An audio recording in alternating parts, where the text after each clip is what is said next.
Are you ready to activate your Buddha fractal? Hello and welcome to the All 12 Signs video series for the Sagittarius full moon that happened on the 23rd of May 2024. I work with 6-month cycles with these transits, so you're watching this after the event. The energy that comes through is about the download that's then going to unfold over the next 6 months. Hello and welcome. My name's Chloe. I work with card divination, astrology, and I channel energies through my body, as you can hear and as you can see, with form of vocal and physical light language. These multi-dimensional energies bring in healing, activation codes, and attunement. Itala to the readings. Itali molto fiela. For those of you who know your time of birth and know your natal chart, I really recommend you check out the sign that falls in the first house first. This is called your rising sign, where your ascendant is. I read the signs as if they're in the first house, so the astrology will link in closest with this. However, it never invalidates you looking at any other part of your chart, perhaps where your sun or your moon are, because they are always getting activated with every lunation. Just look to wherever that sign falls in your natal chart. Look to the house that it's in, the themes of that house, and you want to apply those themes as well as all the meaning you've got going on in that sign. We've got other planets there to the messages that come through. It will be as if that sign has now moved to the first house. So the astrology for the rising sign will still link in, but you've just got to add on your own natal chart meaning on top of it. So I am reading for Aries in this video, and let us begin. Aries rising. How you doing, Aries? So I cut the deck through a couple of times before starting your reading. I got the 8 of Swords, the Queen of Swords, and the Hierophant. And this feels like a breakthrough limitations of the way that you perceive your 3D reality. New viewers, if you didn't quite catch the introduction, I channel multi-dimensional energies through my body, both in the form of physical and vocal light language. This brings in healing, attunement, and activation codes, and this will be happening throughout the reading.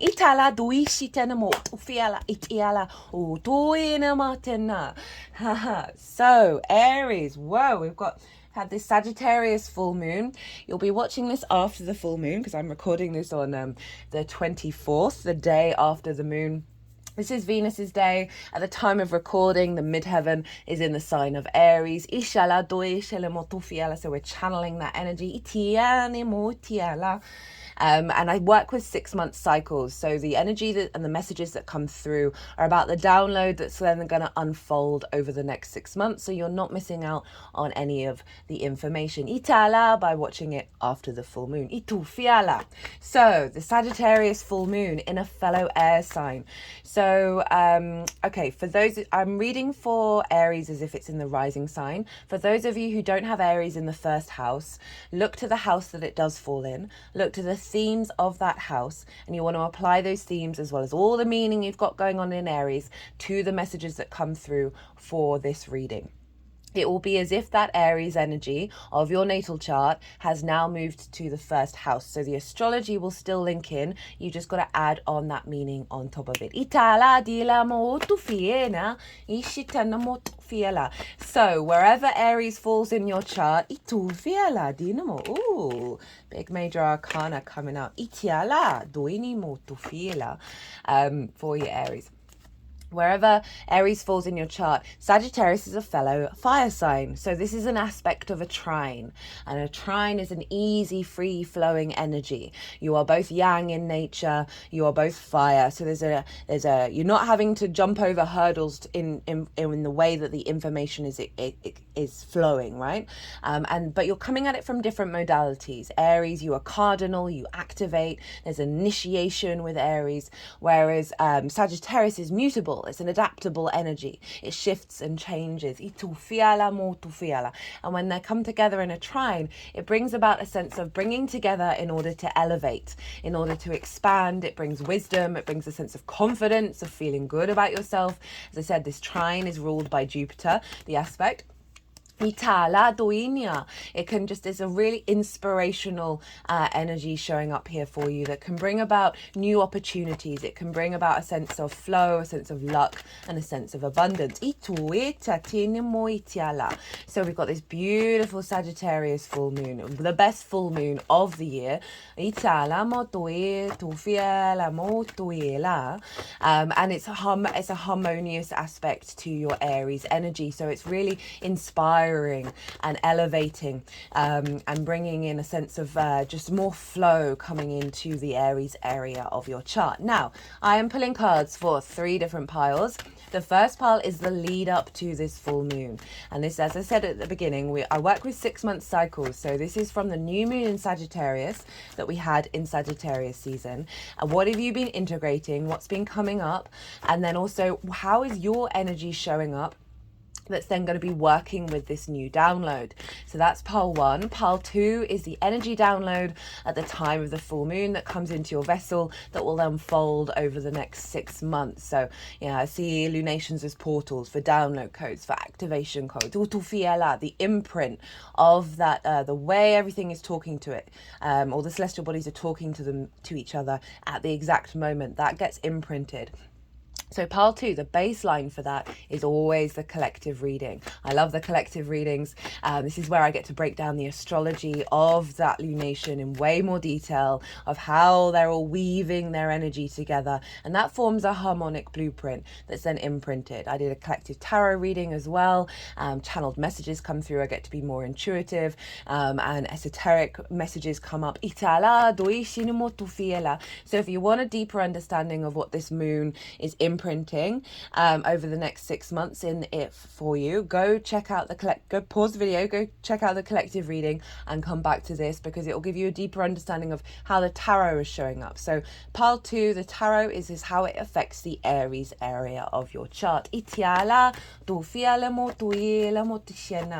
Pile 3 is how all this energy is manifesting moving forwards. So I like to tap into the energy of and expand and explore of what that energy feels like. So you then, with your own intuition and your own understanding of self and what comes up for yourself during the reading, you can understand, okay, well, this is the frequency that's around. How do I then work with it?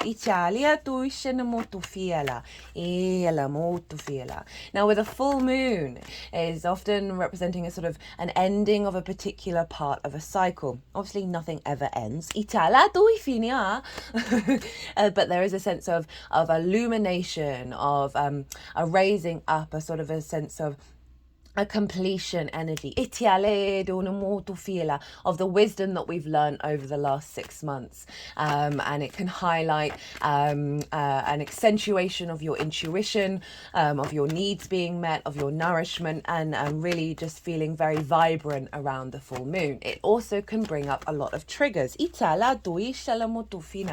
this is because the moon is our unconscious spaces, right? It can highlight, and it's receiving the full light. Speaking of triggers, it receiving the full light of the sun. So the sun is illuminating that which is in the shadows. And so see this, it's all about perspective. So it's about seeing the blessings in these things. I certainly, from my own experience and witnessing it in others and clients, that we can have triggers come up that are very helpful tools in order to know, okay, this is something I need to work on over the next 6 months. This is something that my soul wants me to see because there's an energy blockage that's getting in the way of your undulating abundance. And also triggers can come up because you've been doing the work. And so often that's all in the mental sphere, and we need something in the 3D world for us to be able to walk through that and realize, oh no, I'm not bothered anymore. This isn't. I can see what's going on here, but it's not attached to me in the same way. And so that helps the energy recalibrate into the body of your safe. This is not part of your matrix anymore.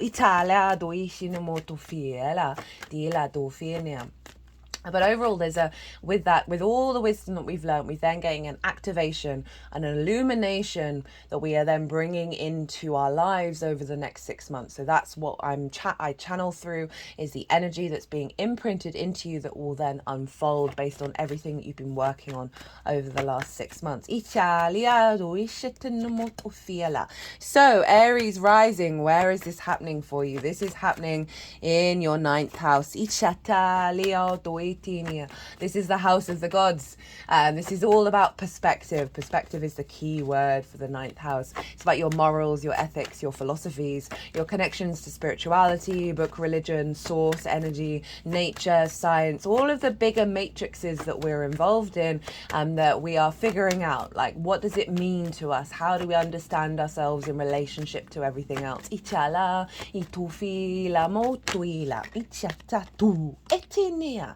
And so there's a real boost coming in. On those ones. So in the moon in the 9th house, a full moon in the 9th house is, as I said, perspectives. It's also about learning and teaching. It's more about mastering something. So there may be a sense of completion of what you've mastered over the last 6 months. It can be absolutely anything. Something you've been honing and crafting.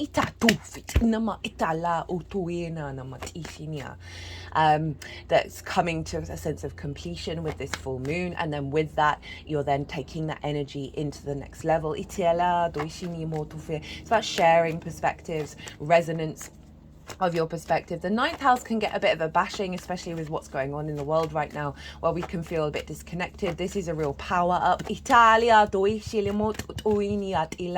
of an honoring of your journey, your individual journey in your existence. Is linked into going and living somewhere that is unfamiliar to you for a longish period of time in order to broaden your perspectives. It's often linked into foreign travel. It can be about, say you decided you want to move to the countryside. This might be that you've moved and you're celebrating this particular part of the cycle, because it's a different environment if you've lived in the city your whole life. It can also be about multi-dimensional travel, and a level of completion and a sense of intuition and a nourishment around the journey that you've been on, exploring different paradigms. This is an incredibly powerful moon. It's the most beautiful full moon of the year. In regards to the astrology, it's an out of bounds moon, and this doesn't happen very often. So the sun has a certain trajectory, right? When celestial bodies are beyond that trajectory, when they go above that trajectory, it's called out of bounds. And there are various stages of out of bounds that a celestial body can have, and this moon was really, really out of bounds. And what this represents is really breaking free of convention, right? Going far beyond the confines of our limitations. You had that eight of swords show up when I cut the deck. And the Queen of Swords and the Hierophant. And so there's a real sense of breaking out of paradigms and perspectives that have limited your ability to roam in your full glory. So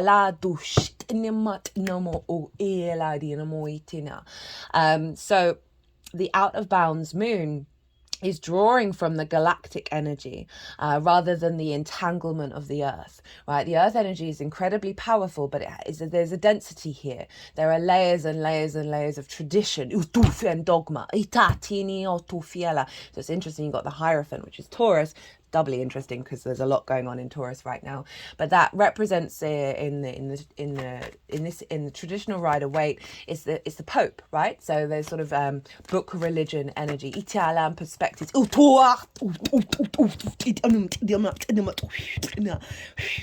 They've just got my hand between the third eye and the crown. It's kind of like that at the top of my hairline. And they're bringing the energy from the crown into the heart. Just had an energy release around, so we can have a lot of hello Sagittarius, a different frequency, right? There's so much.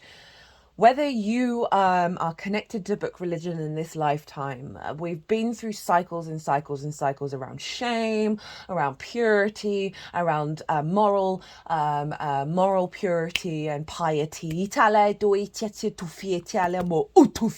which is not the point, but it served us for certain periods of time.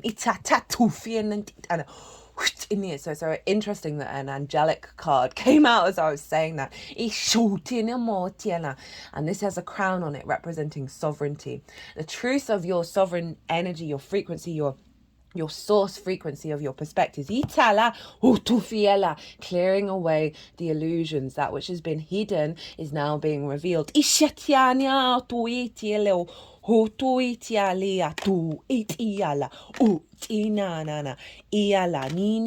bringing in, moving away from fear and anxiety, of giving you a structure of you being uniquely yourself in the way that you understand and perceive the world, that's allowing you to create from a place of power.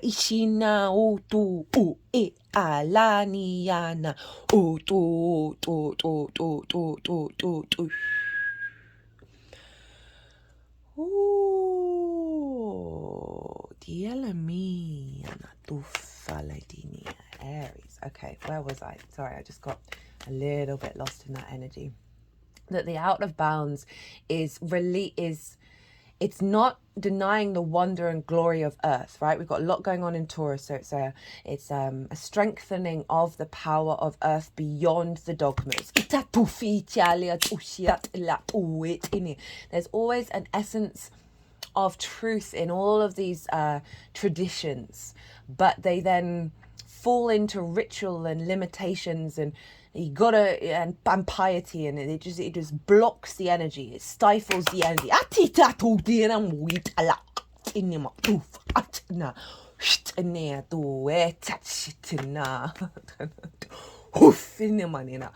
Well, Aries, I'm very grateful to be able to hold space for this, because this feels it feels like a big collective energy that's coming through for this reading. Actually, all of the readings for this moon have. So this full moon is marking a sense of release of that. And with the out of bounds is allowing us to roam more freely from our own place of authenticity. Allowing us to be more fluid. And not limited.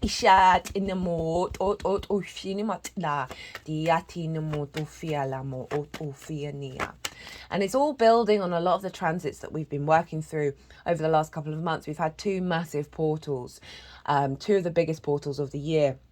The Aries, total solar eclipse in Aries, which was the honouring of the I am. And now this is allowing the I am to explore and roam. We have the Jupiter-Uranus conjunction, which happens once every 14 years or 13 years.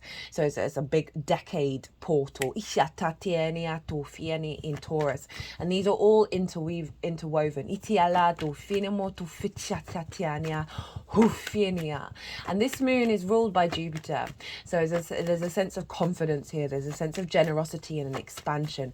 And it's trining your ascendant, Aries rising. And your ascendant is how you embody your sun or your moon in your actions and your deeds. It all depends if you've got a day or a night chart, which luminary is the one giving the wisdom to your ascendant, who's your navigator, of how to move through the cosmic waters, right? So it's your embodiment of the download.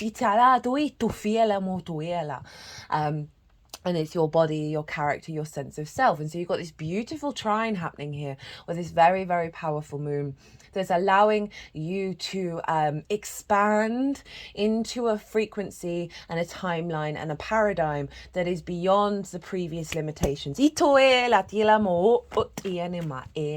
Now this moon is making... Okay, let's rewind. And it always happens. The sun is over in Gemini. Okay, so this is why sometimes triggers can show up, because we're dealing with an opposition, and an opposition can highlight either where you're in balance, where the two are even. You know, we've got the scales here, or where things are out of balance. And the sun is over in Gemini in your third house of the house of the goddess. This is where we bring our big picture philosophies into our day to day. This is where we find meaning in the day to day. It's the things we do on a day-to-day basis. It's our local community, it's our environmental frequency, and it's the lens in which we communicate through. Very playful energy of Gemini. So the sun is there, calling the moon to bring this meaning into the 3D world. Yeah,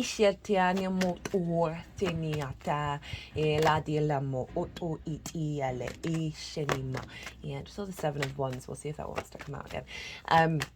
And so we're harmonizing here the capacity for you bringing this this download into your day to day and having the vision around it. Bringing more play into your existence.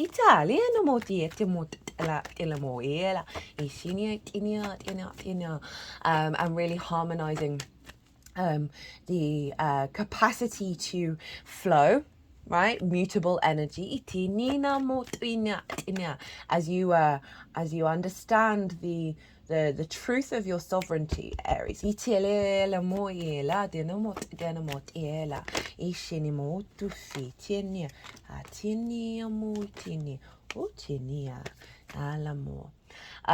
sun being in the third house, you have more capacity and clarity of the way that you communicate these perspectives. And this is being imprinted over the next 6 months of seeing this new paradigm. And I say new, it's always been inherent within you. The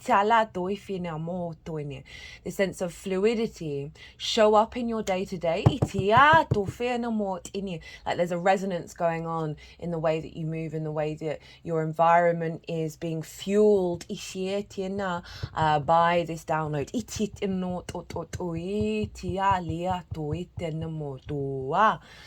Now, the major aspect that's going on with this moon is the fact that it is Pluto's involved over in the sign of Aquarius. There's the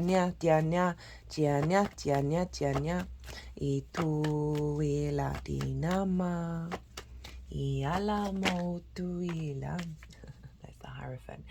And Aquarius for you is in your 11th house, of hopes and dreams, friends, groups and alliances, and reaping the benefits from your 10th house. And Pluto is at 2 degrees, the sun and the moon were at 2 degrees, and so this is forming really harmonious aspects to the sun and the moon. It's a trine to the sun, bringing inspiration, wisdom, elevation of the way that you express yourself, of the way that you see clearly now the meaning of life.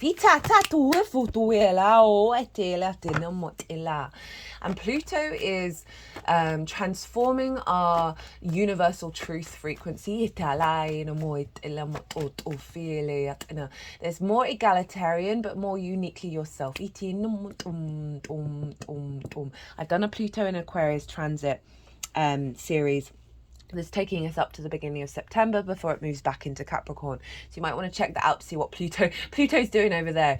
But there's divine inspiration here. There's of you being right, okay, with the connection to the moon as well, with the hopes and the dreams of having the vision on the day-to-day basis to implement this perspective and have a clarity of a more confidence of self in the day-to-day that is allowing you, for the little things, the things you do on a day-to-day basis, to facilitate the magnetizing of pulling those dreams together.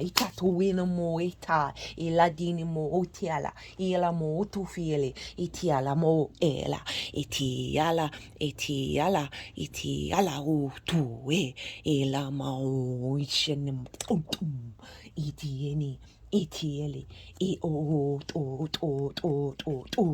matinima, o tinima, atum, tinima, o ele, itini, o litia la la la la la la.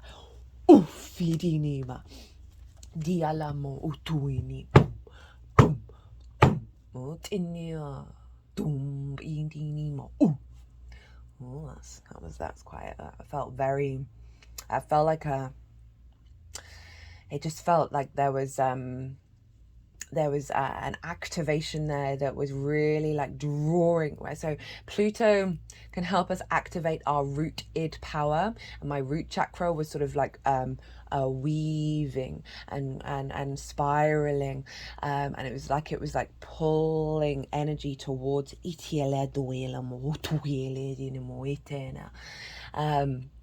it's reaping the benefits from your 10th house, from your career house, of and groups and alliances. So there's something about your ability to harness this perspective and bring it to others. That's going to ripple out into the ability to reap benefits from your 10th house, right? Life purpose, career, and bring in more collaboration and more pockets of energy that's facilitating, activating a hope and a dream. There's an alignment with this upgrade of perspective.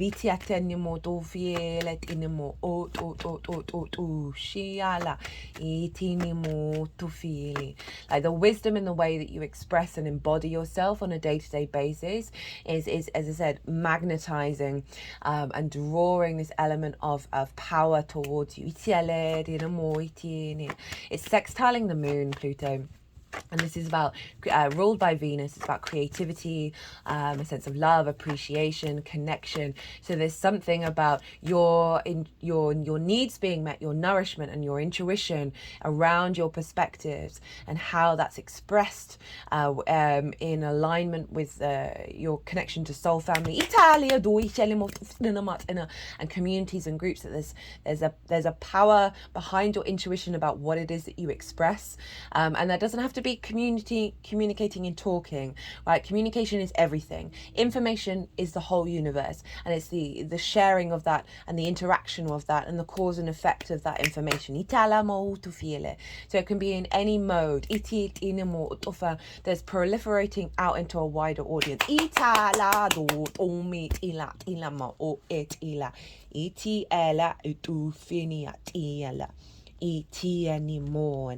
So that's the major aspect that's going on, and that's sextiling your Aries energy, that Pluto energy.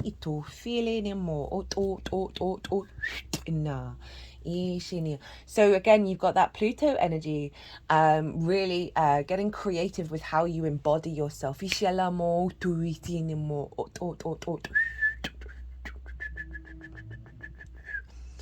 And really activating. Yeah, it's forming kind of like a cradle.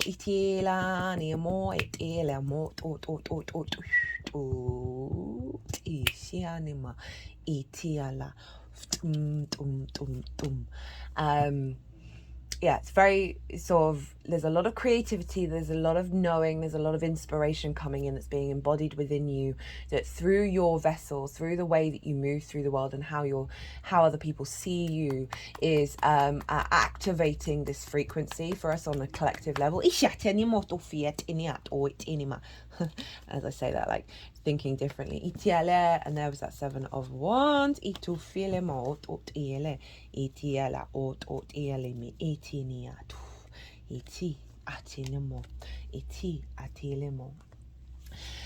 Now, in terms of the rulership energy, so what's going on? There's more astrology. There's so much more astrology. That's all in the collective reading. So as I said, if you want a deeper dive into that, go check that out.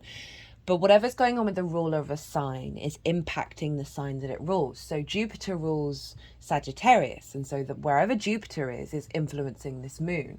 Mercury rules the sun in Gemini, so wherever Mercury is influencing the sun, and they are all hanging out in Taurus, along with Uranus and Venus. Now, Venus rules Taurus, so essentially, this is Venus's moon. Hey, babe. So she's influencing Jupiter and Mercury. So where's Taurus for you, Aries? Well, it's next door and it's in your second house of your resources. Your skills and your tools in order to manifest, right? And bring in regular income. It's about the things that you value, as also how do you value yourself. We've had a pile up going on in Taurus. A lot of the previous transits that I've done are all intermingled with this, and we're building on this, of bringing the activation of the Aries I am, the total solar eclipse. Aries, if you haven't seen that transit series, I do recommend it. It is the biggest portal of the year, I believe. In your sign.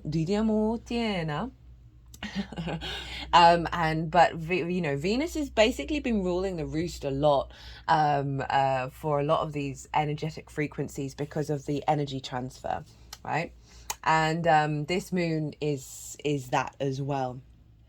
That everything's being pulled back, this activation of the confidence of our sovereignty and our authenticity now with the Sagittarius moon,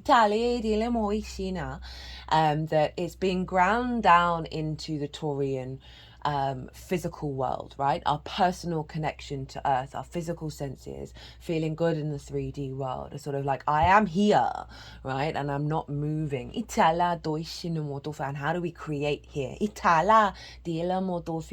So even though this is a very yang moon, right? Fire and air are yang in nature. They're day signs. The outward expression, the out in the world, the extrovert. They are being governed by Taurus, right? Which is a yin sign. So the inner space, that sort of the cultivating, the nurturing, the nourishment, the flow, the surrender. And so we've got both of the rulers of the lunation in Taurus, and Venus and Jupiter are conjunct to one another at the time of that moon.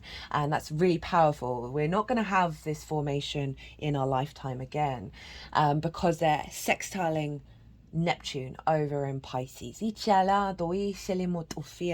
the aspect we're not going to have in our lifetime again. Jupiter and Venus will conjunct in Taurus in 12 years' time.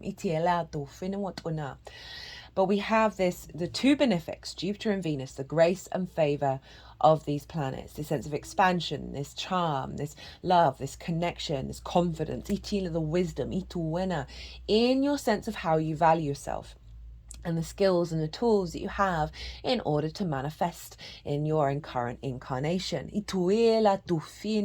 So all of this is being pulled back into this. So your perspectives and how you communicate it is coming from a rooted desire to have abundance in the 3D realm. To enjoy your physical existence.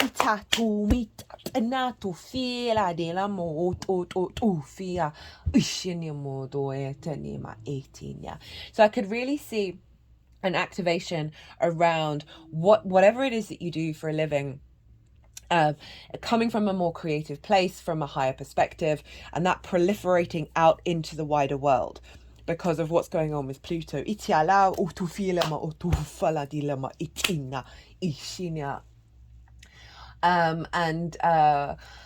So the sextile to Neptune, right? So this is that Neptune's over in Pisces in your 12th house, your hidden house, your house of mystery. This is it can be a difficult house. It can feel very personal, but also completely out of reach. It's behind the scenes, the unconscious spaces. So in those unconscious spaces, we have trauma responses and limiting beliefs, right? We can have anxiety, depression, loss, grief, a desire to go inward, a sense of isolation, a lack of visibility.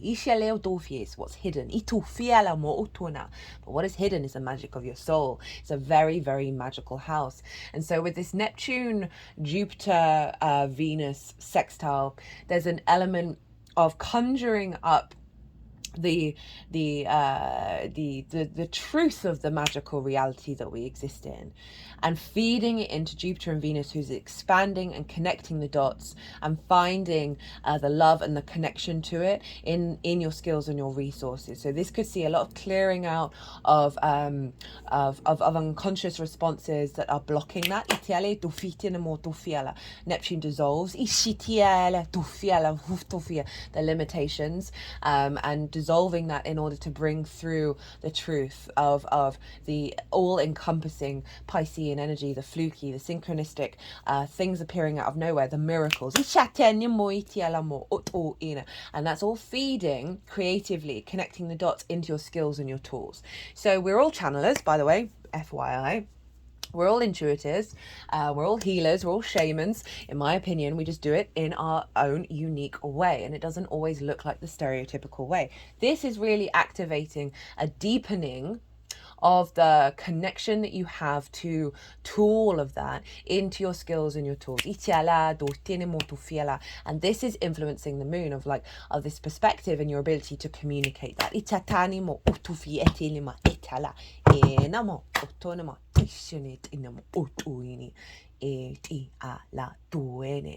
Pretty powerful stuff, Aries. Okay, so look to where your sun and your moon are in your natal chart. Look to the houses that they're in and the themes of those houses. Those themes were likely to have shown up around the full moon, because the sun and the moon are always getting activated with every lunation. Those themes are also potentially, maybe all of them, maybe none of them, maybe one, are going to play a role in how this unfolds. So it just gives you a little bit more of a personal understanding beyond this general reading with your chart. If you want a deeper dive, my website is in the description box. We can look at your natal chart in relationship to this very, very powerful moon, ruled by the benefics. The energy of this is being governed by Venus in her own sign. Very, very powerful creation, pleasure, and joy on the earthly plane. But with that sort of out of bounds expansion energy of the Sagittarius combining forces.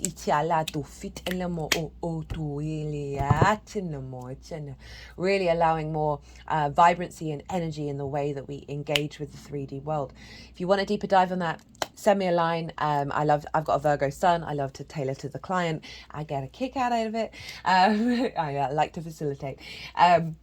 But if you just think about where your sun and your moon are, that will also just give you a little extra nuance onto what's coming through in this reading. I am going to go consciously quiet and soften my mind. The energies that I work with, they're going to move through me. They are going to move all the cards around. They're going to do some healing, some channeling, and then they'll put the cards into the 3 piles, and that's when I'll bring in the tarot. I call you to soften your mind as well. Let all that information settle, and then see what your unconscious intuition pops up while we're doing this. So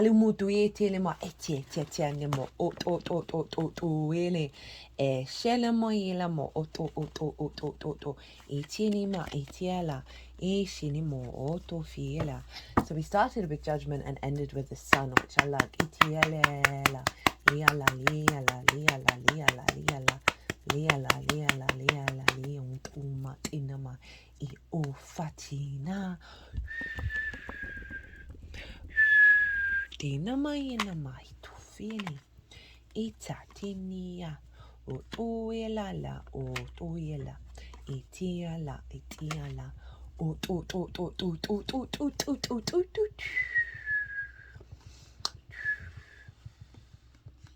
Attunement to your sovereignty.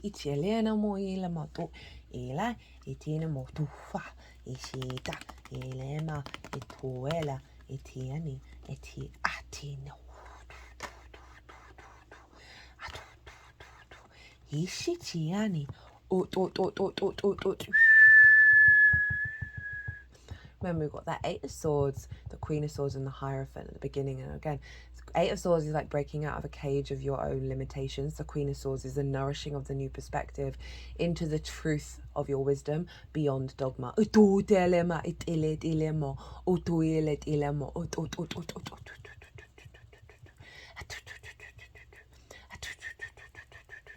itialamo. Otot italiati nini mo tofe. More keys are coming through. I just heard ishilemo otoile delemo.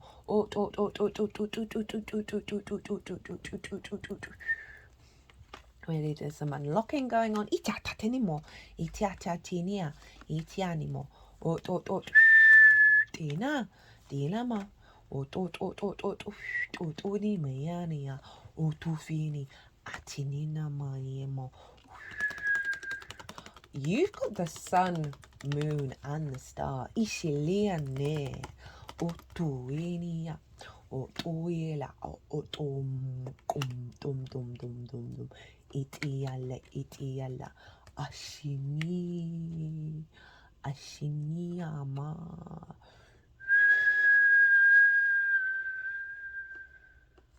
Tiana. Inialela motu eshin. Asi alalama ilama itilema. Alama otuile. Alama otuilema. Alama dishini a boom. Diama dum. Diana dum. Do dialiana o itnia o dum dialiani tiani o fa etiala de nema o fa etiala ma o tu etiala ma ishiali etiala o tu ufuini me eala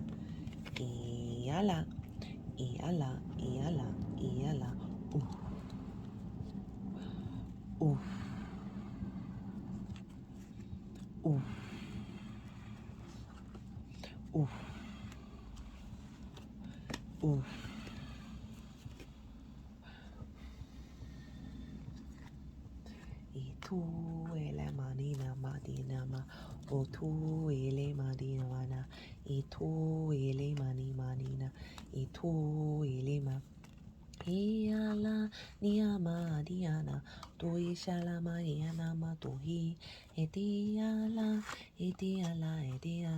ilana edoela matishene ma utofuini ela deala ma oma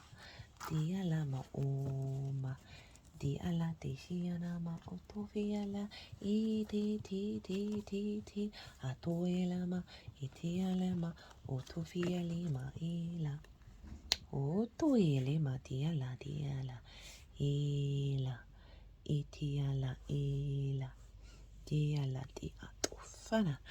Okay, Aries. Let's crack on with the tarot. So, this is what you've been working on and integrating doing the prep work basically for this full moon, and how your energy is showing up that's then going to work with pile 2. So we have the 9 of Swords, the moon in reverse, the 5 of Pentacles, the Page of Swords, the 2 of Wands, the Hermit, the 4 of Swords, and the 6 of Pentacles crossing it. I feel like the moon wants to be in several different places. That tends to happen with the moon card. So we got the 9 of Swords with the moon in the reverse. This feels like an awareness. So the 9 of Swords is about anxiety. It's about sleepless nights. It's often about worrying about lots of things that are genuinely, we cannot do anything in that moment, right? This figure should be focusing on rest and sleeping, but they've got all these worries going on in their head, and it's not that they're going to be able to solve anything in that moment. This is all about getting and smelling the roses. So there's a sense of the big questions: who am I, why am I, what's going on? Are my perspectives, are they real, or are they an illusion, right? The moon can often represent that which is hidden, fears, worries, the sort of the illusionary state, the unseen, the undulating light of the moon where nothing feels quite real. This is also the moon in reverse, is like a blockage around intuition.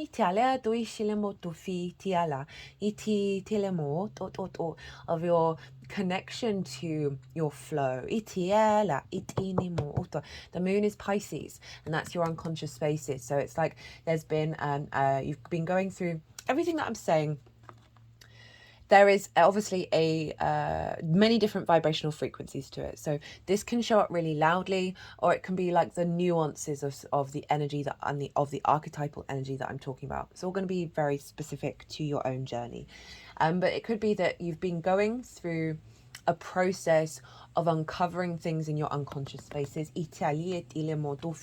that's sort of shaking up your understanding of how you perceive the world. But none of it still feels quite real, like there isn't, you've been working through a level of integration. And this can be about fears and worries of blockages around your intuition, of can you trust what's going on? Can you trust your perspectives? Blockages around accessing the magic of your soul.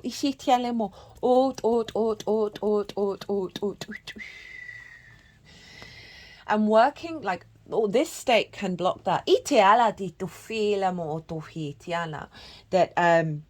That there's just been an activation of a cycle around navigating and realizing the connection between these cards. So the Five of Pentacles is about feeling left out in the cold, a sense of scarcity, they're run down, they don't have any support, they don't have any shelter, they're injured. There's a real sense of, with that ninth house of your perspectives of how you see the world, there's an element of this narrative coming up over the last 6 months that you've been working on. And reshifting yourself out of it. Like of fear mindset, blockage of intuition, blockage of your connection to the magic. That the world is a cruel, dark place. Because then we got the Page of Swords.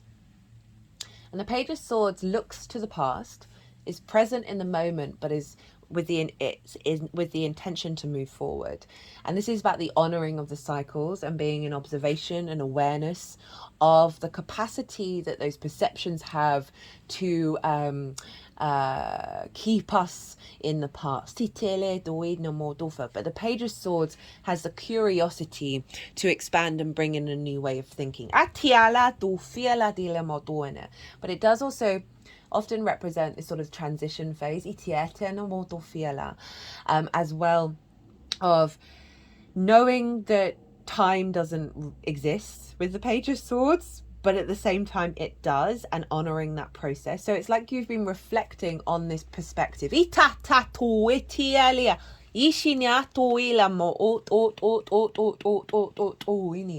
And taking the time and the curiosity to explore it. And that's doubled down by the Two of Wands. Because the Page of Swords knows it can embody all the timelines, and so it can access that future energy, but knows it needs to go through a process in the moment of working through it. And then we've got the Two of Wands, which is about getting the lay of the new land, right? So it's like you're aware of that perspective. It's still within you, but now you're taking the time to explore the new framework. And this is quite a restless card. It's long-term manifestation, but this figure is like, I want to go out and explore this perspective. They've got the whole world in their hand. So you think of like the philosopher who's musing on how they think about the world, but they haven't quite perhaps gone out and put it into practice. It's like a cultivating process you've been going through. And with the Hermit and the Four of Swords, these are all kind of like, I'm chilling and I'm figuring stuff out and I'm tapping into my innate wisdom, because I've realized that paradigm isn't real. Even though I've experienced it and it felt real, it is a reality, and there are many other realities. The Hermit is about the inner wisdom that you have within you, and seeking it and going, and not conforming to the external expectations. and finding the truth, finding that starlight. And you've got the star later on in your reading. The Four of Swords is pausing and contemplating, knowing that you are held by something bigger than yourself, because they're in a church. And the Three of Swords is that heartbreak, that heart discordian energy around that can block how we see ourselves in the universe. To find the Ace of Swords, you've got the Ace of Swords right here, to find the clarity of the truth, the wisdom of it all. So there's a real sense of you cultivating this perspective of putting down the framework in which is being launched with this full moon. We had the Six of Pentacles crossing it, and this is about moving away from that Five of Pentacles, of receiving resources or energy or information that helps us go into the new paradigm. And when it's crossing, it's like you may have had a taste of that, but it's not quite fully manifest yet. Over the last 6 months, you can feel things coming into balance, and you can feel yourself moving away from that sort of perspective, that fear, worry, and scarcity mindset.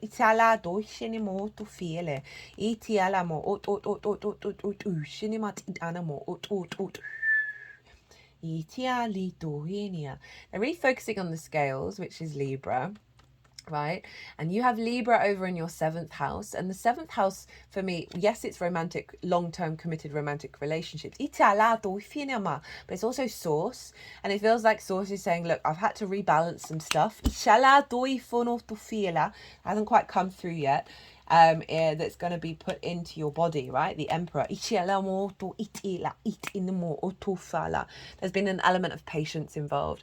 When this card's in this way, I always think of bread crumbing, because all these coins are like, if you sort of reverse it, are like scattering along the floor and leading you to a certain direction.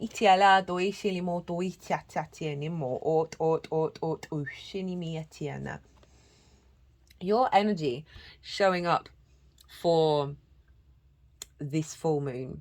We've got Temperance, which is Sagittarius. We've got the Eight of Pentacles, the King of Cups. I'm just going to have to pause. I can feel a tickle coming up in my throat. I apologize.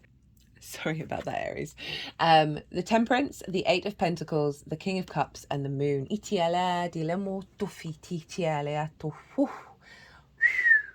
Temperance, this is all about the alchemy of self. They're refining all the parts of yourself in order to bring full alignment of our angelic frequency into the 3D realm. It's about doing things differently, breaking out of the norm. But it is about finding a stillness within the self, a refinement within the self. So your energy showing up that's working with the download is acknowledging that it's going, you are open to receive this download and allow it to refine every part of you.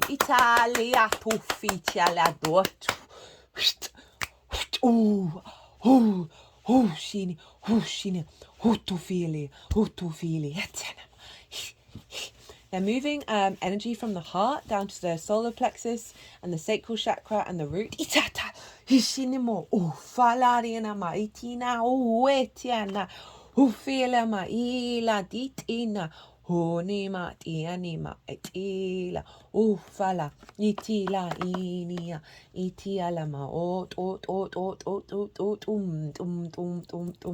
Feel like I'm receiving that which was blocked. It's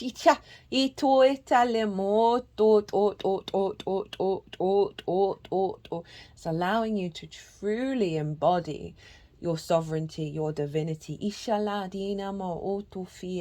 From a place of peace. The Seven of Swords is stealing away the Five of Swords, which is about conflict and domination.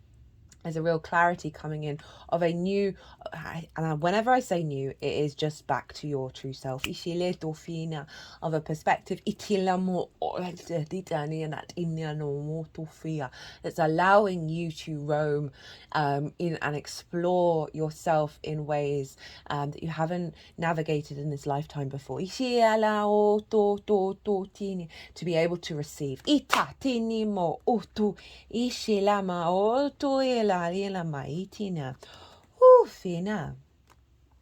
come with the Eight of Pentacles, the King of Cups, and the Moon. So the Eight of Pentacles is the pleasure of the refinement, right? The whistle while you work. This figure with the Temperance backing you up of like, now there's the refinement of this perspective that's coming in, right? You're really going to enjoy the process of cultivating it and bringing it into your being. We've got the Moon and the King of Cups, very intuitive energy, right? This is saying there's a high activation of your frequency in alignment with your intuition, with your emotional body. There's an element of control here with the King of Cups, of being able to stand in the chaos rather than see it as connected to you. It is no longer entangled.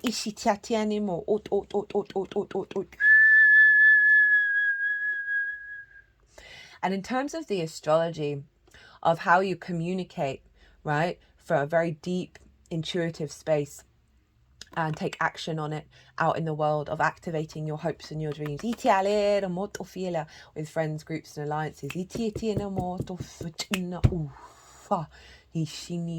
just feel like there's more flow in the way that you move through the world. Right, the energy download that you are then going to be working with over the next 6 months. We've got the Hierophant, we've got the Eight of Wands, the Sun, Judgment, the Star, the Four of Cups in reverse, the Fool, the Seven of Cups, the Ace of Pentacles, the Four of Pentacles, and the Ace of Swords. So this is, I was talking before about how this is, the Pope, right? And how there's a lot of dogma in book religion. In not just book religion as well. Dogma seems to just pop up everywhere, where we need that level of certainty. We think we need that level of certainty in order to trust something rather than let things unfold organically. Now, this is Taurus. So this is your how you value yourself, your skills and your tools. So there's an influence, one, not only on you stepping into your own wisdom, right, and a commitment to that, and that being however it gets communicated out into the world, whether that's just by your general energy, the way that you work, or through your own pleasure. There's an inherent confidence coming in of your ability to basically walk your talk.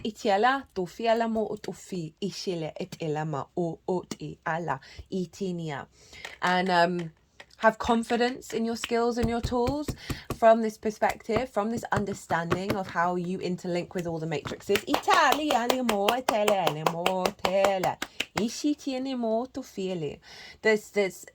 This inherent confidence is bringing in a level of alignment, right? This is a very fast moving card, one of the fastest moving cards in the deck.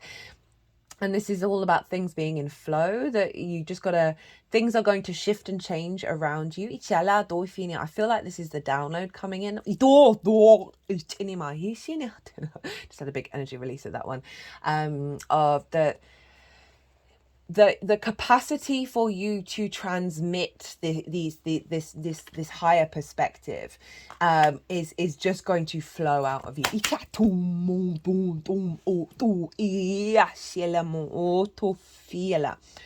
And then we've got visibility, a sense of joy, a sense of freedom, the sun, a vibrancy, an energy, right? And for the perspective, rather than that sort of Five of Pentacles and the Nine of Swords, this is, right, feeling the joy, feeling the love, right? Enjoying this 3D existence and that radiating out of you. And also the sun does link into visibility if we think about Pluto over with sort of friends, groups and alliances, and reaping the benefits from your 10th house. So this shift in your frequency into abundance. It's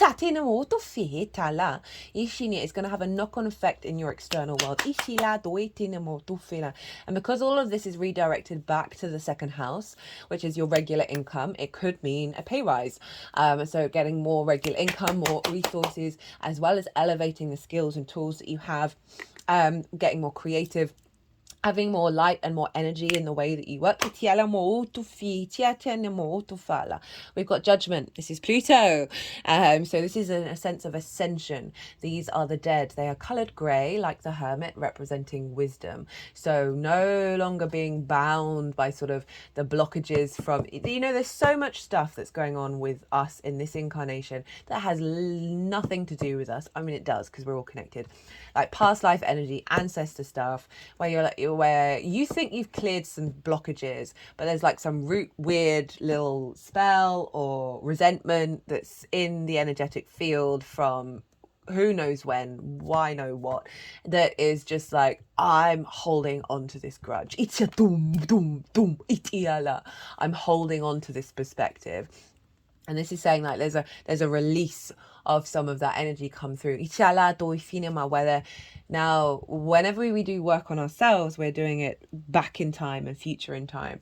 That is helping becoming at peace, right? And so this is a level of ascension, a sense of an elevation of that perspective, an elevation of how to share a sense of good judgment, of understanding of your space in the world. But also it is Pluto, and that's over in hopes and dreams, friends, groups and alliances, and reaping the benefits from your 10th house. So any distortions of perspectives around that are being raised on high, because Pluto is also linked into the ancestors, because it's, you know, linked into death, right? The cycles of life, death and rebirth, and that which we can obsess over. And we've then got the star. All right, this is your galactic energy coming in. She is uniquely herself. She is unclothed and rid of masks. And she is bringing her truth of self, right, that star energy, into the earth.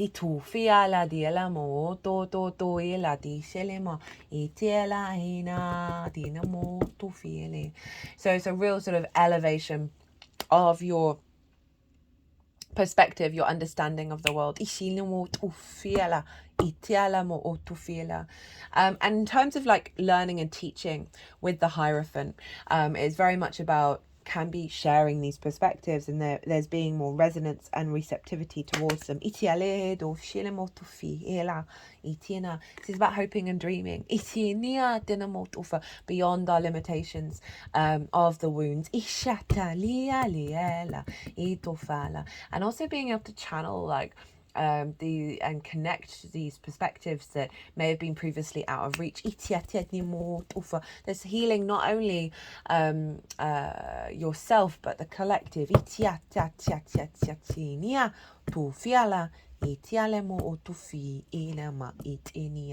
So yeah, really a sense of nourishment coming in.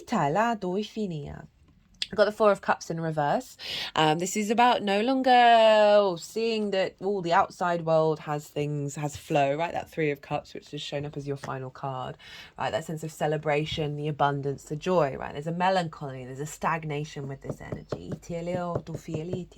And very understandable for us to fall into it. I've certainly been the Four of Cups in my lifetime many times. But it's in reverse, saying that the transmission that's coming in is allowing you to not compare yourself externally, not compare your life externally, to honor your own energy and not have it be distorted by comparison is the thief of joy. Because that can put us into that stagnant space. And so this is in reverse. So this is being let go of. This is being released. Where you are now able to see the offerings of love. Got the Fool. Right, the heart space, right? The chest is so far forward. It's leading with the heart. And there is a naivety to the Fool, because admittedly it's about to step off a cliff. But it fundamentally knows in its soul that it is about to embark.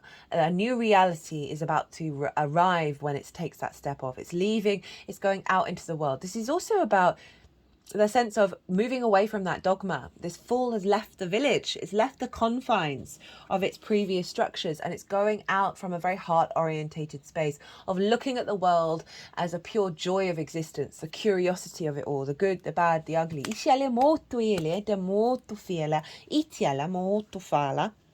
So there's a real sense of acceleration of the joy of life. We've then got the Seven of Cups. This for me is my channeling card, right? So for some of you, this may be an activation because you've cleared out some heaviness that's sort of the dogma around being able to connect to these things. Itatatina. They just put the other hand at the right side of my head. Ichacha. Ititiata.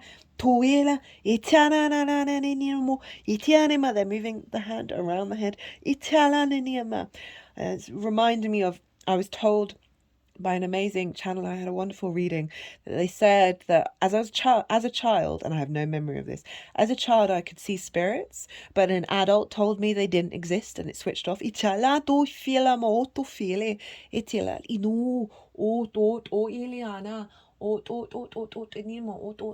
moving to the throat chakra. They moved all the way around the head, now to the throat, now to the heart.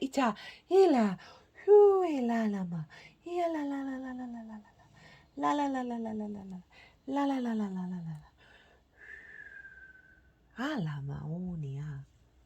You know, as I said at the beginning, I believe we're all channelers. We just do it in very different ways. It's to release those limitations around what we expect it to look like. Itiala, Dorfi is going to be unique to you. Itiana, Iala, oh, they're just moving this around the heart chakra. Itala mo autofiela. But this card is also about fantasy and dreaming. Right, I love this card, and so it's about the expansion into those other paradigms. Right, think about Neptune over in your 12th, of releasing old wounds and fears and dissolving that paradigm and activating the capacity for you to dream. I was just watching the Terrence Howard, Joe Rogan podcast. He's I think he's 0 degrees Pisces sun, and you can just tell by the way he's communicating. It's just like, it's like, well, that's from a different, what is that? That is magic right there. And so allowing yourself to access that it's sort of beyond the rational, beyond the expected, the straight lines of it all. Okay, they're doing a lot of work around the heart chakra. Itala, you might want to do a heart meditation. Iti, tap into your heart chakra.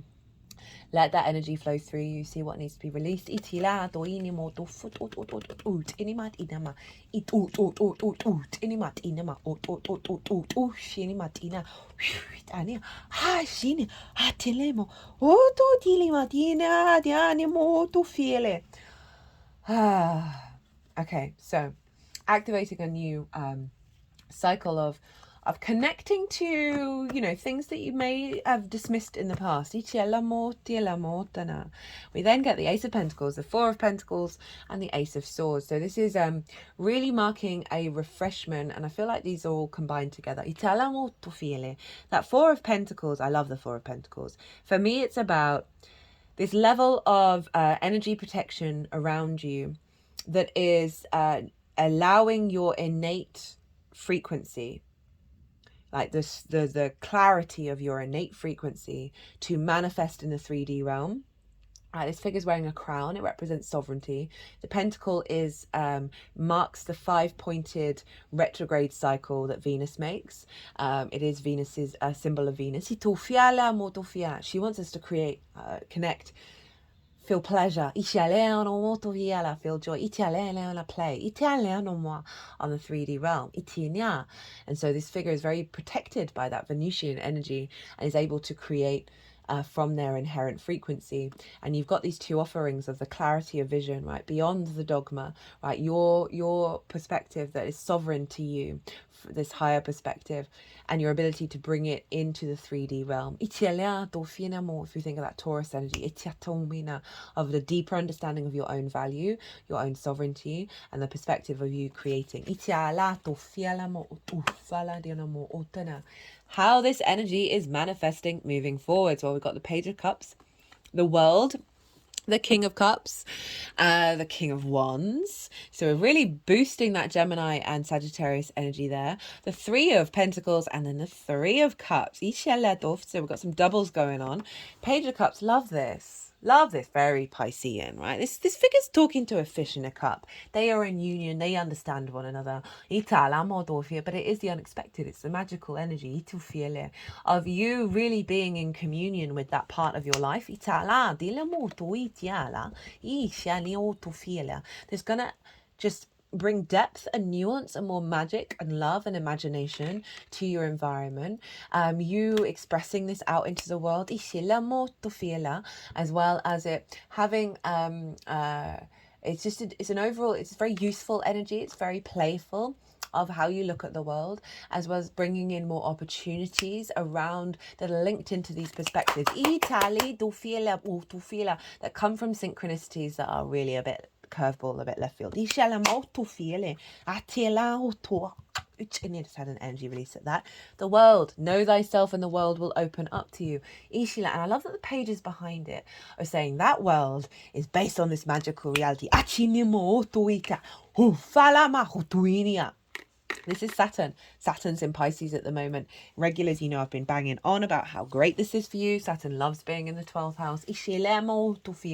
The more we know ourselves, the less boundaries that we need. There is just one boundary, and that is zero. That is the infinite possibilities. The more confident and sovereign we are with ourselves, the outside world isn't going to distort that.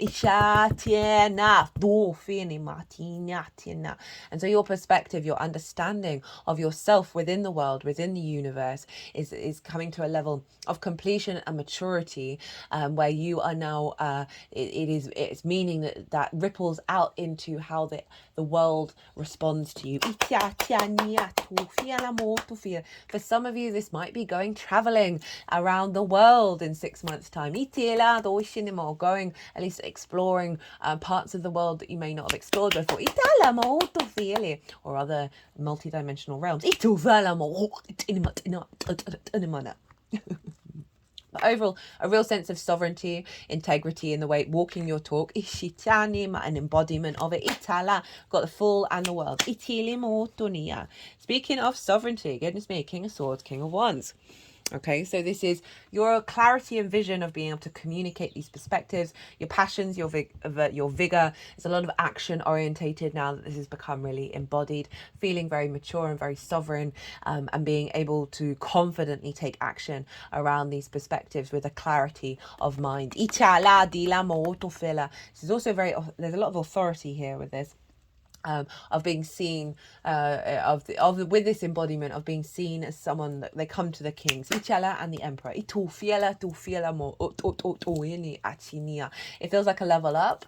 If we think about everything back into Taurus around your skills and your tools of you really having refined with that 8 of Pentacles what this is and how that's been it's diffusing into that second house. A real confidence within yourself, which is having a knock-on effect on what you receive from the outside world. Whoa, look at that. 3 of Pentacles, 3 of Cups. This is mastery of self that leads to collaboration, and this is flow, right? So this figure didn't listen to their parents when they said, you should go be a doctor. They were like, nah, I want to go carve stuff out of marble, thanks, cheers. And they didn't kowtow to conform and break against their soul's purpose. And so because of that, they've followed their paths and they've come to a state of mastery, and they're not really bothered about the consequences of following that path. Like the fame, the reputation, the money. That's not really the agenda, and because of that, they're drawing towards them others who have similar frequencies but different skills in order to create something beautiful and long lasting. Now this could be about collaborating with others who respect your perspectives, being hired more, or it's generally like you then encountering other perspectives based on your refinement of what's going on with this moon, that's then elevating and creating a beautiful and long-lasting perspective and narrative of the 9th house.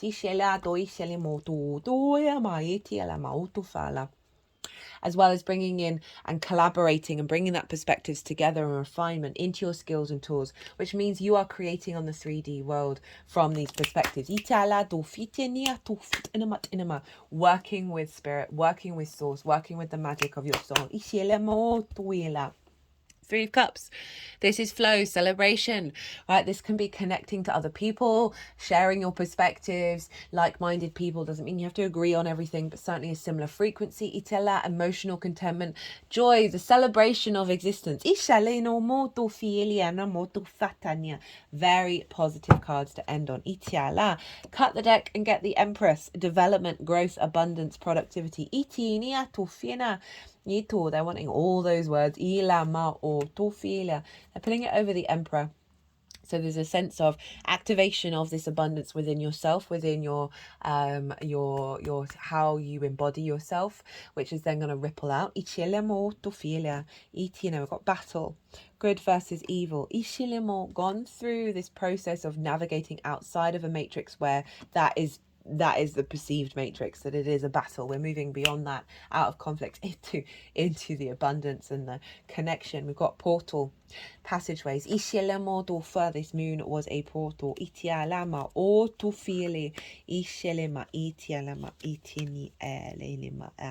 We've got resistance and preparation. This has been showing up a lot, but we've been clearing out a lot of resistance within our energetic field in order to bring this in. Teaching and learning. That's one of the main things about the ninth house. So karmic completion with this sense of scarcity, an accentuation. For some of you this may be about sharing those perspectives and teaching it to others, and by teaching you're just sharing and they choose to do with it what they will, or an elevation of you learning something and coming to mastery. Heightened synchronicities,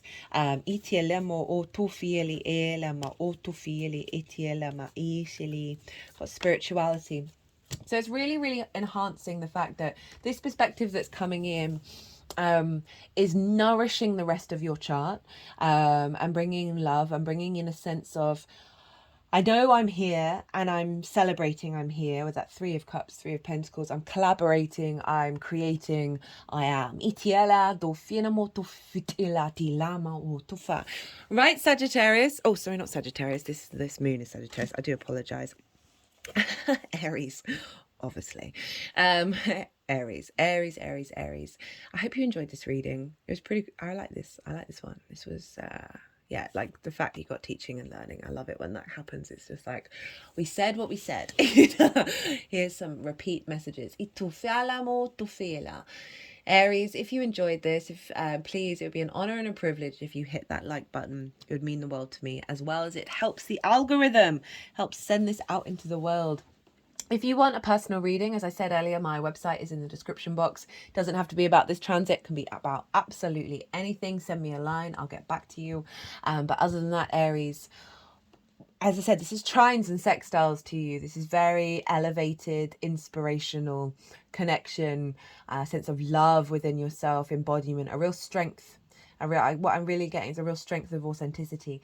Aries, be good to yourselves, be good to those around you, and most importantly, be well until we meet again.